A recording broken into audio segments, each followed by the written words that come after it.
آج دشمن ہماری طرف میلی آنکھ سے نہیں دیکھ سکتا. ہمیں اتفاق اور اتحاد کے ساتھ آگے بڑھنا ہوگا. پاکستان کی ترقی کی کنجی نوجوانوں کے ہاتھ میں ہے. وزیر اعظم شہباز شریف نے قومی یوتھ کنونشن سے خطاب میں کہا کہ پاکستان کا آئین قومی وحدت کا آئینہ دار ہے. دہشت گردی خلاف جنگ میں 70,000 سے زائد پاکستانیوں نے جانیں نچھاور کی. معیشت کو 150 ارب کا نقصان ہوا. پچھلے چند سالوں میں بعض غلطیوں سے دہشت گردی کی لہر دوبارہ آئی. بجلی کے ریلیف پر سیاست نہیں ہونی چاہیے. بجلی عام آدمی کے لیے سب سے بڑا چیلنج ہے.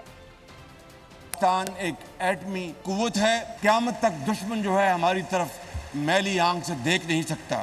مگر شرط اول یہ ہے کہ اکابرین کو ایک اجتماعی قوت کے ساتھ، یکسوئی کے ساتھ، اتفاق اور اتحاد کے ساتھ آگے بڑھنا ہوگا. پاکستان کی ترقی کی کنجی آپ کے ہاتھ میں ہے. آئین جو ہے وہ آج قومی وحدت کا ایک نشان ہے. ہمارے 100 اختلافات ہوں گے لیکن 73 کانسٹیٹیوشن کے اوپر کسی کو کوئی اختلاف نہیں. اسی طریقے سے اگر میں یہاں پر یہ کہوں کہ جو دہشت گردی تھی پاکستان کے اندر، جس کے خاتمے کے لیے 70,000 پاکستانیوں نے اپنی جانیں نچھاور کی، وہاں پر پاکستان کی معیشت کو 150 ارب ڈالر کا نقصان پہنچا. پچھلے چند سالوں میں بعض غلطیوں کے بنا پر دوبارہ دہشت گردی اٹھ کر آئی ہے. میں سمجھتا ہوں کہ اس کے اوپر کوئی سیاست نہیں ہونی چاہیے. بجلی عام آدمی کے لیے سب سے بڑا ایک چیلنج ہے.